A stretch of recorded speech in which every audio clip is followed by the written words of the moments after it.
You know what? The other reason that they're going to watermark this stuff, and I think there's some benefit to this, is as long as they don't change the algo, right? If they watermark it, that's different. I think that is important because there's a lot of reasons why we want to watermark AI generated content. I mean, first of all, trolls are gonna have a field day with this. There's no way that we can distinguish between like a troll comment on YouTube or Facebook that is inflammatory or misinformed than a human comment. At this point, there's no way we're going to be able to differentiate between it. And that's just going to lead to so much havoc in our society, right? You can just have one guy just run a AI troll factory and just flood the internet with shit. You can make scams that are like out of this world. They'll be so believable. You'll reply to the email about the Nigerian prince and it will sound so fucking believable.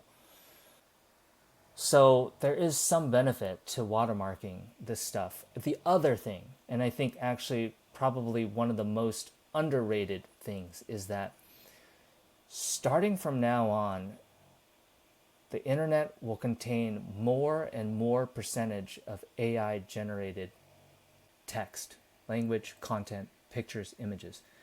And for the purposes of training future AI, we need to be able to separate out the AI generated content and just leave the human generated content if that's what we want to do in order to train future AI on humanity stuff.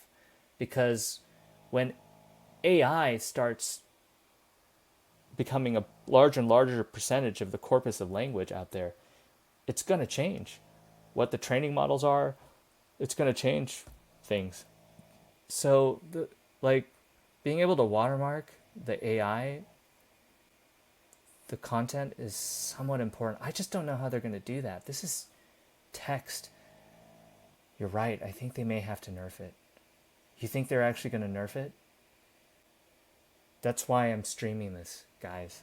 Like, that's why I've recorded hours and hours before I started streaming. I had just been recording it because, man, if they nerf it, man, that would suck.